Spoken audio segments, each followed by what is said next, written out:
વાવ થરાદ જિલ્લાના વાવ તાલુકાના વાવ ગામમાં નર્મદા પ્રોજેક્ટ હેઠળ જમીન સંપાદન મામલે ખેડૂતોમાં અસંતોષ પ્રવર્તી રહ્યો છે। એક ખેડૂતે મામલતદારને પત્ર લખીને આરોપ લગાવ્યો છે કે એક જ ગામ અને એક જ પ્રોજેક્ટમાં જમીન સંપાદન કરવા છતાં વળતરમાં અસમાનતા જોવા મળી રહી છે। ખેડૂતે વળતરની નોંધ સ્થગિત કરવાની અને પૂર્ણ વળતર ચૂકવવાની માંગ કરી છે, અન્યથા આત્મહત્યા કરવાની ચીમકી ઉચ્ચારી છે। પત્રમાં જણાવ્યા મુજબ નર્મદા નિગમ દ્વારા વાવ ગામમાં એક જ નાણાકીય વર્ષમાં જમીન સંપાદન કરાયું છે। LAQ કેસ નંબર 84/2024 અને 79/2024માં સંબંધિત ખેડૂતોને જંત્રીના 2 ગણા વળતર સાથે 12% અને 15% વ્યાજ સહિતનું પૂર્ણ વળતર મળ્યું છે।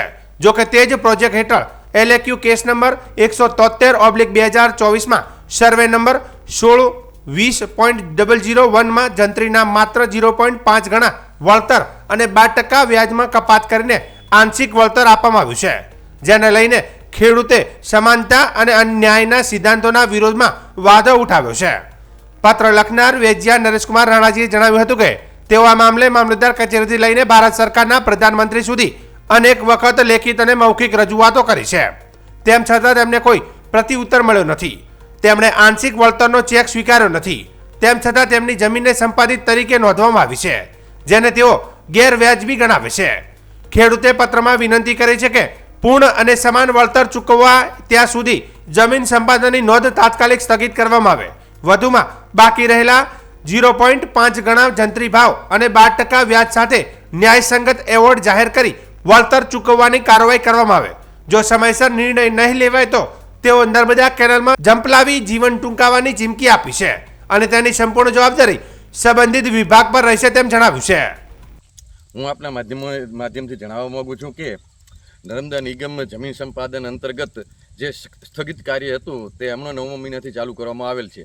તેના અંતર્ગત વાવ તાલુકે વાવ ગામની માઇનોર 1, માઇનોર 2, માઇનોર 3, માઇનોર 4 અને જુડિયા ડિસ્ટ્રીબ્યુટરની અંદર જમીન સંપાદનનું વળતરનું ચૂકવણું કરવામાં આવેલ છે, જેમાં સૌપ્રથમ માઇનોર 1 અને માઇનોર 4નું ચૂકવણું કરવામાં આવેલ હતું, જેની અંદર જંત્રી ભાવના 2 ગણું વળતર, 12%, 9% અને 15% વળતર ચૂકવવામાં આવેલ છે। તો તે જ વર્ષે તે જ પ્રોજેક્ટ અંતર્ગત માઇનોર 2ની અંદર જે 2 ગણું જંત્રી ભાવના 2 ગણું વળતર ચૂકવવાનું હતું એની અંદર 1.5 ગણું ચૂકવેલ છે અને 12% વ્યાજ ચૂકવેલ નથી। તેના અનુસંધાને અમોએ મામલતદાર કચેરીથી કરી અને માનનીય શ્રી પ્રધાનમંત્રી સુધી રજૂઆતો કરેલ છે, પરંતુ તેનો કોઈ યોગ્ય નિકાલ નથી આવેલ।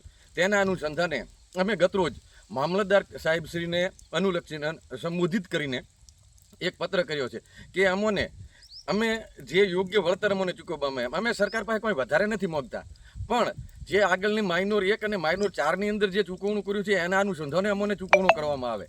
બાકી જો આ લોકશાહી દેશની અંદર જો એક આમ નાગરિકનું કોઈ હોંભળવામાં ના આવતું હોય તો અને આગળ અમારો કોઈ નિવેડો ના આવે તો અમે બીજું તો શું કરો? આ જ માઇનોરને અને આ જ નર્મદા નિગમની કેનાલની અંદર અમે પડી અને અમારું જીવન ટૂંકાવીશું, બીજું તો અમે આ નાના ખેડૂત શું કરી શકીએ?